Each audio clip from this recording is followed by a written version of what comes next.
Mga kapatid, kumusta po kayo? Isang mapagpalang araw po sa ating lahat. Pagbalik po, galing po dito sa Politika Artista PH. Mga kapatid, kumusta po?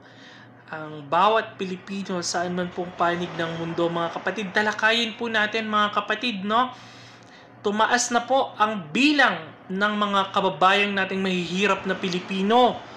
Sa Pilipinas, mga kapatid, pagkalipas po ng 21 taon, naramdaman po ulit ang pagtaas ng pamilyang Pilipino na nakakaranas po ng paghihirap sa taong ito. Mga kapatid, umabot na po siya ng 17.4 milyong Pilipino na naghihikahos at itinuturing ang sarili na sila po ay mahirap. Batay po sa inilabas sa survey ng SWS survey, mga kapatid. At dito naman po tayo, mga kapatid, si Nene Bacale po ang kalaban po ni Speaker Martin Romualdez. Sa Leyte po, mga kapatid, ay nako po, mukhang wala pong kalaban si Speaker Martin Romualdez, mga kapatid, sa pagka-congressman sa lugar po ng Tacloban, mga kapatid. Ano po ang nangyari? Ang sabi po, na-disqualified daw po itong si Miss Nene Bacale, mga kapatid, ng kandidato po ng PDP. Itinaas po ni Pangulong Rodrigo Duterte ang kamay nito, mga kapatid. Bakit po kaya? Ano po kayang nangyari, mga kapatid? Talakayin po natin yan. Magsimula po muna tayo dito, mga kapatid. Basahin po natin ang inilabas po ng SWS survey. Dito na lang po tayo sa News 5, courtesy to News 5. Tumaas po ng 17.4 milyong pamilyang Pilipino ang itinuturi ang sarili bilang mahirap, batay sa latest survey ng Social Weather Station or SWS. Lumabas sa National Weather Survey noong December 12 to 18, 2024 na 63%, naka po ang taas, mahigit sa kalahati ng mga pamilyang ang nagsasabing sila ay mahirap. 4 na puntos itong mas mataas kumpara sa 59% noong September 2024, katumbas ito ng 16.3 milyong pamilyang Pilipino. Ito ang pinakamataas na percentage ng self-rated poor families sa loob ng 21 years, 2 dekada, mga kapatid, Pagkatapos po ng 2 dekada, ngayon po, bumulusok po ang pagtaas ng mga kababayang Pilipino natin na naghihirap at tinuturing na sila po ay mahirap, mga kapatid. Nasa 26% ang naniniwalang hindi sila mahirap, habang nasa 26% ang nagsasabing sila ay borderline. Isinagawa ang survey sa pamamagitan ng face-to-face interview sa 2,160 individual sa bansa, mga kapatid.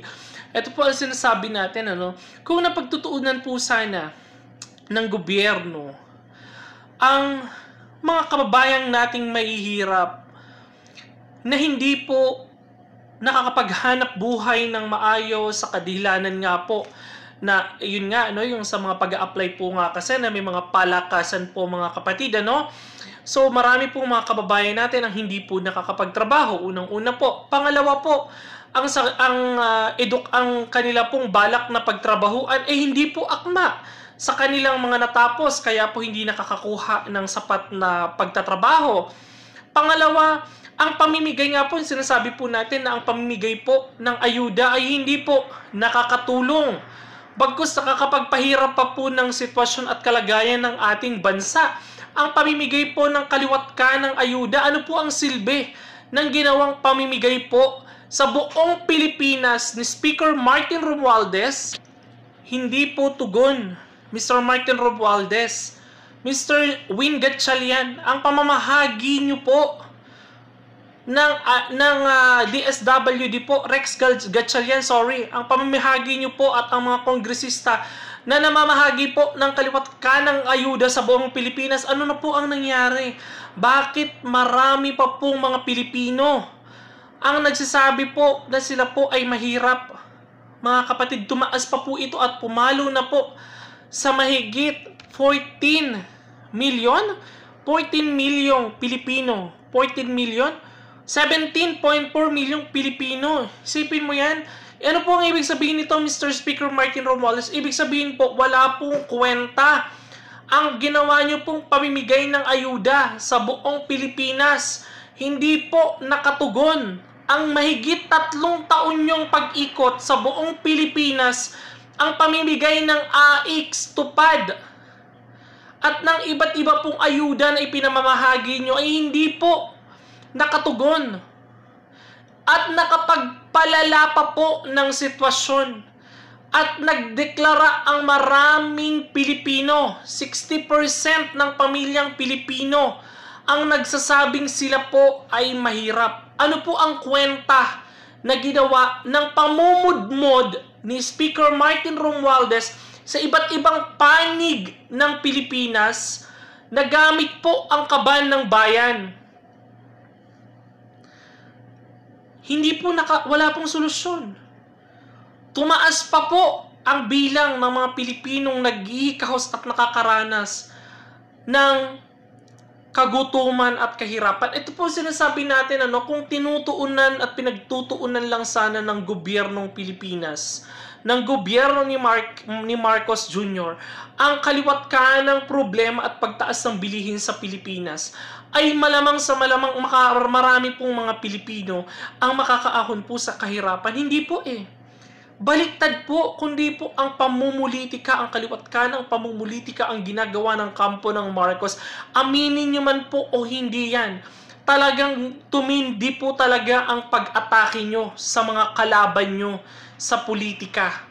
Lalong titindi pa po at titindi pa po dahil papalapit na po ang eleksyon na gagawin po ngayong 2025. Dumako po tayo dito mga kapatid, Dito po tayo, si Miss Neni po ng Tacloban ay isa sa makakalaban po ni Speaker Martin Romualdez, ay i-disqualified daw po ng COMELEC, mga kapatid. So, ibig sabihin, si Speaker Martin Romualdez ay wala na pong kalaban sa Tacloban. Kung matatandaan po natin na si Speaker Martin Romualdez at si Nene Bacale ay kalaban po at itinaas po ito ni Pangulong Rodrigo Duterte ang kamay. Ngunit sa kasamaang palad, naglabas po ang COMELEC ng pangalan ng mga iboboto ng taong bayan at wala po ang pangalan doon ni Miss Nene. Nilabas po ng COMELEC na wala po ang kanyang pangalan. So ibig sabihin, disqualified daw po ito sa pagtakbo sa pagkakongresista ng Tacloban, mga kapatid. So makatuwid, ano po ang ibig sabihin? Wala pong kalaban si Martin Romualdez, Bakit po kaya? Naging patas po ba kaya? Nasaan po ang demokrasya? May demokrasya pa po ba sa Pilipinas kung ang mga ganitong klaseng issue po ay kung ayaw po nila magkaroon ng kalaban, ano po ang kinakatakot ni Speaker Martin Romualdez? Kung ikaw ay mahal ng mga taga-Tacloban, huwag kang matakot. Bakit nyo ito dinisqualified, COMELEC?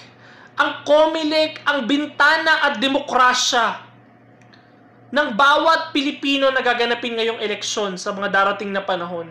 Ano na po ang nangyayari?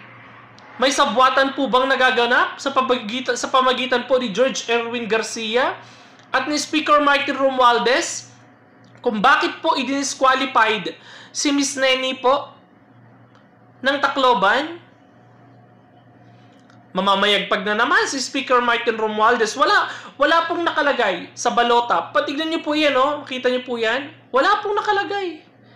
Tinanggal po, i-disqualified si Miss Nene para wala pong kalaban si Mr. Speaker Martin Romualdez sa pagka-congressman ng Tacloban. Mr. Speaker, bakit takot ka? Takot ka na magkaroon ka ng kalaban? Mali mo, naghahanap ang mga Tacloban ng bagong liderato, ng bagong mamumuno at bagong uupo para umasenso po ang lugar ng Tacloban. Kung makikita po natin, ang itsura po ng Tacloban, ultimo sa palengke, napakadugyot. Si Mr. Speaker Martin Romualdez na namibigay ng kaliwat kanan sa buong Pilipinas, umiikot makapagbigay ng kaliwat kanang ayuda, pero ang lugar na kanyang inuuwian at ang lugar ng kanyang mga kababayan ay dugyutin. Mr. Speaker Martin Romualdez, pagtuunan niyo po ng pansin ang mga kababayan mo Hindi yung kailangan mo lang sila kasi eleksyon. Kung ako sa inyo mga taga-Tacloban, mag-isip-isip kayo. Sana gumawa po ng aksyon ang kampo ni Miss Nene. Ito po ay tatakbo, no? Itinaas po ito ni PRRD at ni Vice President Sara Duterte. Isa po ito sa susuportahan nila. Baka po nakikita ni Speaker Martin Romualdez na lumalakas po itong si Miss Nene, kaya po pinidisqualified nila, no?